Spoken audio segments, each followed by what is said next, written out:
The kindness of strangers. The morning sun filtered through the airplane's small windows, casting gentle shadows across the narrow aisle. Sarah Mitchell adjusted her position in seat 12A, careful not to disturb the two sleeping bundles in her arms.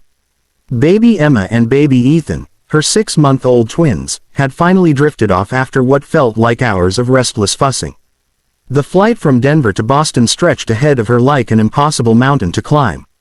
3.5 hours with 2 infants, traveling alone for the first time since their birth. Sarah's hands trembled slightly as she held them, exhaustion weighing heavy on her shoulders.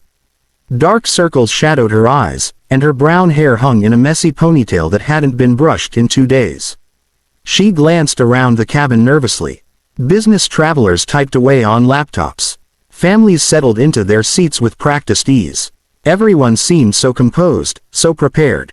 Sarah felt like an imposter in this world of confident travelers.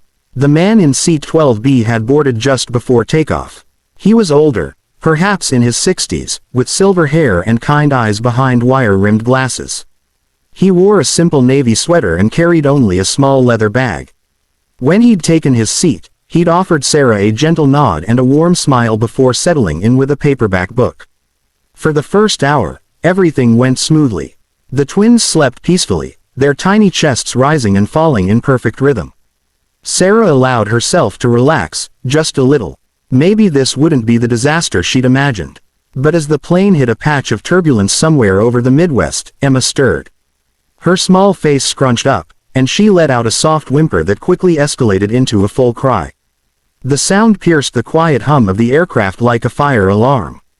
Sarah's heart sank. She shifted Emma to her shoulder, bouncing gently and whispering soft reassurances. "Shish, sweetheart, it's okay. Mommy's here." But Emma's cries seemed to wake something in Ethan. His eyes flew open, and within seconds, both babies were wailing in stereo. The sound filled the cabin, impossibly loud in the enclosed space. Sarah felt heat rise to her cheeks as heads turned in their direction. She fumbled for bottles in her diaper bag, trying to manage 2 crying infants while passengers around her began to shift uncomfortably in their seats. "Come on, babies, please," she whispered desperately, tears of frustration beginning to blur her vision. From somewhere behind her, a woman's voice cut through the crying like a knife. "Can't you control those children? Some of us are trying to work." The words hit Sarah like a physical blow. Her face burned with shame as she continued to struggle with the babies, who seemed determined to cry louder with each passing moment. "I'm sorry," she called back, her voice barely audible over the wailing. "I'm trying." "Well, try harder," came another voice, this one from a man across the aisle. "This is ridiculous. Can't you give them something to make them sleep?" Sarah's hands shook as she attempted to give Emma a bottle, but the baby turned her head away, crying even harder. Ethan's face was red and scrunched, his tiny fists waving in the air as he expressed his displeasure with the world. The criticism continued, whispered comments that felt like shouts in Sarah's ears. "Inconsiderate. Should have stayed home. Why do people travel with babies?" Each word was another weight on her already burdened shoulders. Sarah had never felt more alone or more inadequate. She was failing at the most basic task of motherhood, keeping her children calm and quiet. Tears began to fall freely down her cheeks as she rocked both babies, feeling helpless and humiliated. This trip had been necessary, not a choice. Her mother was ill, and Sarah needed to get home to help care for her. But explaining that to a plane full of irritated passengers seemed impossible. It was then that the man beside her quietly closed his book and turned toward her. His movements were slow and deliberate, like someone who understood that sudden gestures might startle already upset babies. "May I?" he asked softly, extending his hands toward Ethan. Sarah looked at him through her tears, uncertain. She didn't know this stranger, but something in his calm demeanor gave her hope. "I raised 4 children of my own," he said gently. "Sometimes a different pair of arms helps." With nothing left to lose, Sarah carefully transferred Ethan to the man's waiting arms. To her amazement, the stranger began to rock the baby with a natural rhythm, making soft shushing sounds that seemed to come from deep experience. "There we go, little one," he murmured to Ethan. I know. Flying isn't much fun when you're this small." Slowly, miraculously, Ethan's cries began to soften. The man continued his gentle rocking, occasionally making quiet clicking sounds with his tongue that seemed to fascinate the baby. With only Emma to focus on, Sarah found her own confidence returning. She was able to successfully offer the bottle this time, and Emma latched on hungrily, her cries fading to contented sucking sounds.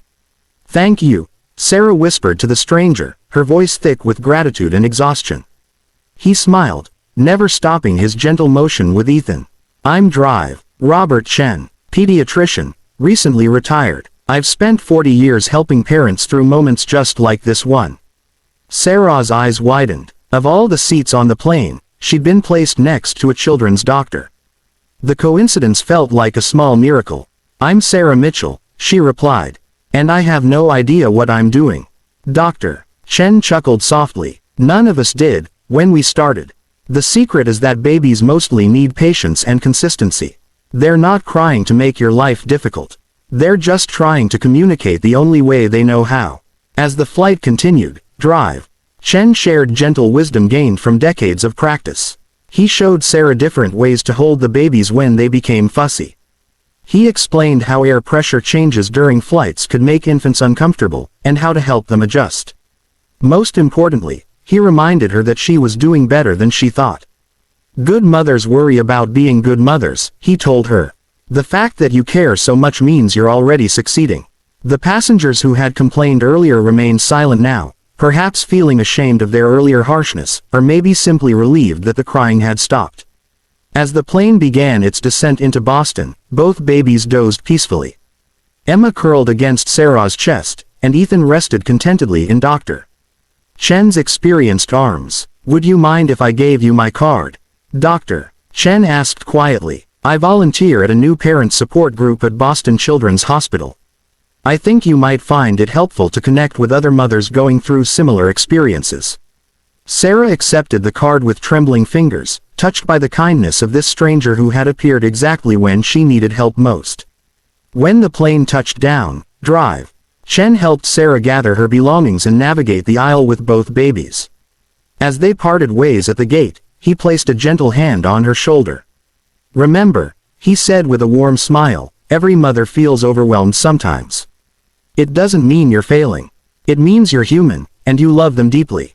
Sarah watched him disappear into the crowd, this guardian angel who had transformed her worst parenting moment into a reminder that kindness still existed in the world.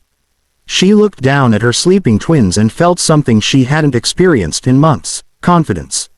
She could do this, one day at a time, one flight at a time, one moment of kindness at a time.